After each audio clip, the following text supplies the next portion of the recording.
بسم اللہ الرحمن الرحیم۔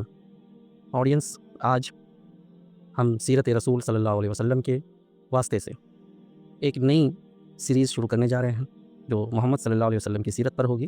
ہم نے آپ سے وعدہ کیا تھا کہ اس مہینے کی مناسبت سے انشاءاللہ سیرت پاک کا ذکر ہم لوگ ضرور کریں گے۔ تو چلیے آگے بڑھتے ہیں اور سیرت پاک کا مطالعہ کرتے ہیں۔ سیرت پاک کا مطالعہ کرنے کے لیے ہم نے جو کتاب کا اس بار سلیکشن کیا ہے وہ ہے محمد عربی صلی اللہ علیہ وسلم، جس کے آتھر ہیں محمد عنایت اللہ اسد سبحانی۔ تو اس میں کل 14 ابواب ہیں، یعنی چیپٹر ہیں، اور جو انداز بیاں ہیں وہ بالکل آپ کو ایسا محسوس ہوگا جیسے کہ آپ اس دور میں ہی جی رہے ہیں اور اس کو فیل کرنے کی بھی آپ کوشش کریں گے۔ مولانا نے جو شروع میں اپنی باتیں لکھی ہیں اور جو انہوں نے اس کا پریفیس یعنی کہ عرض مؤلف جو ہے اس کو میں یہاں پر اسکپ کرتا ہوں تاکہ بہت لیندی نہ ہو جائے، آپ کے سننے میں بھی آپ کو اکتاہٹ محسوس نہ ہو۔ تو آئیے شروع کرتے ہیں۔ اس کا پہلا چیپٹر محمد عربی صلی اللہ علیہ وسلم، ہوتی ہے سحر پیدا۔ اس کے اندر پہلا ٹاپک ہے کہ عرب میں شرک کیسے شروع ہوئی، پہلے یہ سمجھیے۔ بسم اللہ الرحمن الرحیم۔ دین ابراہیمی عرب میں زیادہ نہیں ٹھہرا، یعنی ابراہیم علیہ السلام جو دین لائے تھے وہ دین بہت وقت تک نہیں چلا۔ پورے ملک میں پھر بت پرستی پھیل گئی، مورتی پوجا جسے کہتے ہیں۔ لوگ خدا کے ساتھ بتوں کو پوجنے لگے، ان کو خدا تک پہنچنے کا وسیلہ سمجھنے لگے۔ ان کا یہ عقیدہ تھا، یعنی ان کا یہ ماننا تھا، آستھا تھی کہ یہ خدا کے ساجی اور ہمارے سفارشی ہیں، یہی حاجت روا اور مشکل کشا ہے، یعنی ہماری ضرورت کو پوری کرنے والا ہے۔ چنانچہ مصیبتوں میں انہی کو پکارتے، فریادیں بھی انہی سے کرتے اور مرادیں بھی انہی سے مانگتے۔ حضرت ابراہیم علیہ السلام تو خالص توحید کے داعی تھے، یعنی انہوں نے تو کبھی شرک کی دعوت دی نہیں تھی اور شرک اور بت پرستی سے بیزار، لیکن یہ لوگ ان کا سکھایا ہوا سبق بھول گئے اور مورتیوں کے پجاری بن گئے۔ لیکن ایسا ایک دم نہیں ہو گیا، اس میں بھی زمانہ لگا، یعنی دھیرے دھیرے ہوا۔ نہ جانے کتنی صدیاں بیت گئی اور نہ جانے کتنی نسلیں گزر گئی، تب کہیں جا کر شرک کے پیر جمے۔ اب یہ شرک آیا کہاں سے، یہ جانیے۔ بت پرستی پھیلی کیسے؟ بات اصل میں یہ تھی کہ ابراہیم علیہ السلام اور اسماعیل علیہ السلام سے عربوں کو بے انتہا عقیدت تھی۔ کعبہ انہی دونوں کی تعمیر تھی، تو کعبہ سے ان کو بڑی محبت تھی۔ پھر یہ محبت اسی حد تک محدود نہ رہی، اس کے ارد گرد جتنے پتھر تھے وہ بھی ان کے نزدیک بہت ہی محبوب و متبرک بن گئے۔ ہم آج بھی دیکھتے ہیں اپنے زمانے میں کہ اگر کوئی عقیدت کی جگہ ہوتی ہے تو پھر اس کے آس پاس جو درخت ہوتے ہیں، جو تالاب ہوتی ہے، ہم ان سے بھی عقیدت جوڑ لیتے ہیں اور ان سے بھی کوئی نہ کوئی بات جوڑ دیتے ہیں۔ تو اسی طرح سے یہاں بھی شروع ہوا، وہ بھی ان کے لیے متبرک بن گئے کہ بھائی بہت برکت والی چیز ہے۔ اب اگر وہ مکے سے باہر جاتے روزگار یا کاروبار کے لیے تو وہاں کا ایک پتھر بھی ساتھ لے لیتے۔ کیوں؟ کیونکہ ان کا خیال تھا کہ اس سے سفر میں برکت ہوگی اور مقصد میں کامیابی ملے گی۔ پھر بات یہیں تک نہ رہی، جو لوگ مکے سے کچھ دور رہتے تھے وہ کعبے کے پاس سے پتھر اٹھا کر لے گئے اور اپنے یہاں نصب کر لیے۔ سمجھے بات؟ یعنی یہ لوگ جو کعبے کے آس پاس تھے وہ تو چلیے کعبے میں ہی پوجا کر لے رہے تھے، اب جو اس کے تھوڑے دور تھے وہ لوگ کعبے سے ہی کوئی پتھر اٹھا کر لے جاتے اور اپنے یہاں لگا لیتے کہ بھائی ہم تو ہر وقت وہاں نہیں رہ سکتے ہیں، تو کم سے کم وہ پتھر ہی ہمارے پاس رہے۔ اب وہ کعبے کی طرح ان کا طواف کرتے اور حجر اسود کی طرح ان کو بوسہ دیتے۔ حجر اسود آپ جانتے ہیں کالا پتھر تھا جس کو رسول اللہ صلی اللہ علیہ وسلم بھی بوسہ دیا کرتے تھے، آج بھی حاجی حضرات بوسہ دیتے ہیں۔ تو یہ لوگ ان جو بھی پتھر کو لے جاتے ہیں اس کو یہ لوگ بوسہ دیتے ہیں، بھلے ہی وہ حجر اسود نہ ہو۔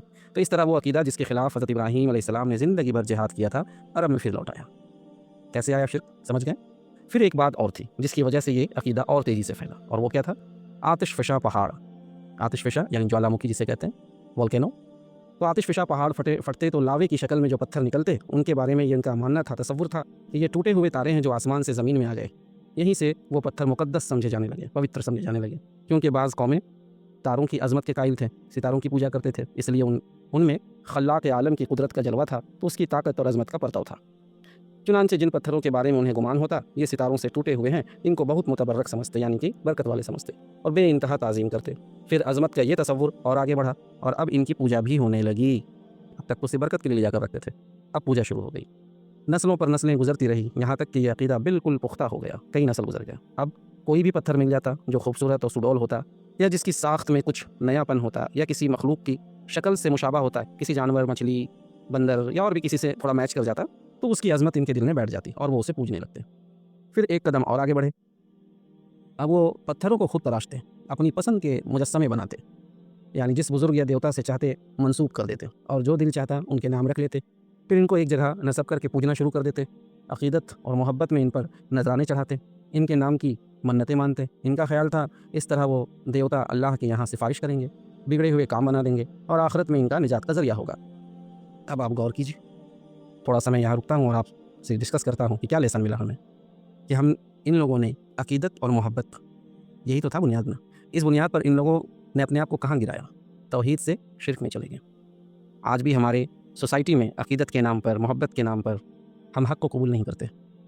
हक़ से सिर्फ इसलिए मुँह मोड़ लेते हैं क्योंकि फ़लाँ चीज़ से मुझे मोहब्बत है ज़्यादा, इसलिए हक़ बात उसके ख़िलाफ़ है तो हम नहीं मानेंगे। क्या हक़ को तौलने का आप सोचिए यही तराजू होना चाहिए था कि मुझे जिस चीज़ से मोहब्बत है अगर हक़ उसके ख़िलाफ़ है तो नहीं मानूंगा। होना तो हक़ परस्त का ये चाहिए था कि अगर हक़ कहता है उस चीज़ को भी बुरा जो मेरे लिए बहुत अजीज़ है, बहुत मोहब्बत की चीज़ है, रिस्पेक्ट की चीज़ है, लेकिन हक़ ये है कि वो गलत है, तो फिर गलत को गलत कहने में क्या दिक्कत है। आइए आगे बढ़ते हैं।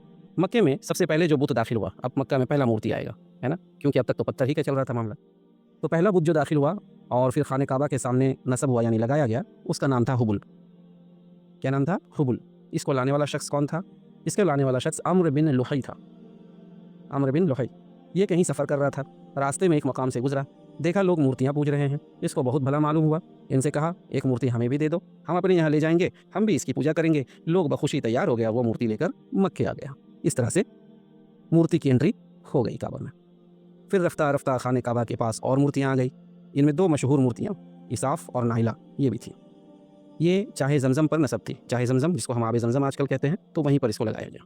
उस वक्त चाहे जमज़म बिल्कुल पट चुका था, यानी उसको भर दिया गया था मिट्टी वगैरह से, तो बहुतेरे तो इसके नाम तक से नाआशना थे, यानी बाज़ लोग तो ऐसे थे बल्कि ऑलमोस्ट लोग जानते भी नहीं थे उस वक्त चाहे जमज़म के बारे में, यानी आब जमज़म के बारे में। आगे आएगा कि क्यों नहीं जानते थे, वो हम लोग देखेंगे उसमें। तो यही नहीं, बेशतर कबीलों की अपनी अपनी मूर्तियाँ भी थी जो इधर उधर मुख्तलिफ़ इलाकों में नसब थी। बताइए, काबा में तो आया ही, अब चूँकि काबा ही लोगों का सेंटर था इबादत का, अब वहाँ जब मूर्तियाँ आ गई तो हर कबीले ने अपनी अपनी मूर्तियाँ बना ली। जैसे आज हम देखते हैं कि हमारे यहाँ भी हर कम्युनिटी का अपना अपना एक कोई ना कोई अपने तौर पर देवता बना लेते हैं, मूर्तियाँ बना लेते हैं। तो यहाँ भी यही हुआ, लोग अब कबीले दर कबीले मूर्तियाँ लगाने लग गए। मसलन उज़्ज़ा को लीजिए, ये कुरैश की सबसे बड़ी मूर्ति थी। एक देवता का नाम लात था, जो ताइफ का एक कबीला था सकीफ़, ये उसकी मूर्ति थी। मनात ये भी एक देवता जो मदीने के दो मशहूर कबीले थे, औस और खजरज, ये उनकी मूर्ति थी। इनके अलावा और भी बहुत सी मूर्तियाँ थीं। ये तो कुछ मिसालें आईं। तो ये वही घर था जिसे इब्राहीम और इस्माईल अलैहिस्सलाम ने अपने मुक़द्दस हाथों से बनाया था, बड़ी आरज़ुओं और तमन्नाओं से बनाया था, जिसके बनाने में अपना खून पसीना एक किया था। क्यों? सिर्फ़ इसलिए कि ये तौहीद का मरकज़ बने, रब का सबसे बड़ा घर बने, लेकिन कौम ने साथ न दिया। यही खाना खुदा बुत खाना बन गया, यही मरकज़ तौहीद मंबा शिर्क बन गया। लोगों ने इब्राहीम अलैहिस्सलाम का दिया हुआ सबक फरामोश कर दिया। अब इन्हें याद भी नहीं रहा कि कभी इसी घर से तौहीद की सदा बुलंद हुई थी, बल्कि अब इनके लिए ये तसव्वुर करना भी दुश्वार था कि बुत परस्ती के सिवा भी कोई सच्चाई हो सकती है, यानी इतने लीन हो गए थे। जिस बाप ने बुतों से बगावत करके पूरी कौम की दुश्मनी मोल ली थी, आज उसी बाप की औलाद इन बुतों पर जान और दिल से फिदा थी, यानी इब्राहीम अलैहिस्सलाम, जिनको यहाँ बाप कहा गया।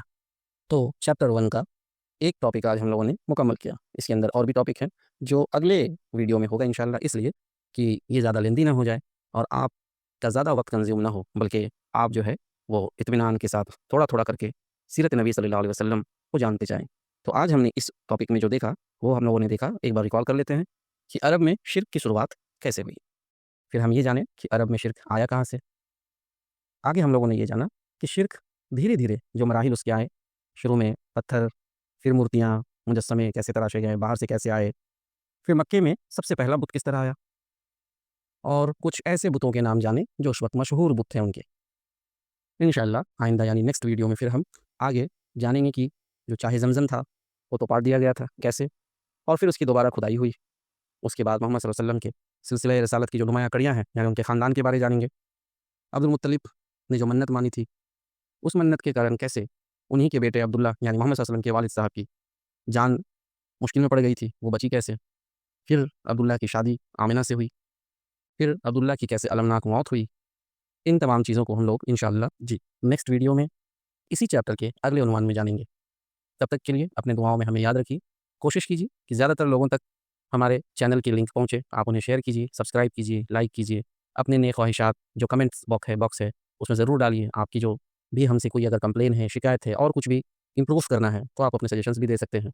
हम इंशाअल्लाह कोशिश करेंगे उसे फुलफ़िल करने की, और ज़्यादा से ज़्यादा मुसलमानों को फ़ायदा हो, सीरत नबी पाक सल्लल्लाहु अलैहि वसल्लम को वो समझ सके। इसके अलावा इस्लामी जो बुक्स हैं जो हमारे बुज़ुर्गों ने, आज के ज़माने के ऑथर्स ने लिखे हैं, उनको समझ सके, पढ़ सके, ज़हन खुल सके। व आखिरु दावाना अनिल हम्दुलिल्लाहि रब्बिल आलमीन।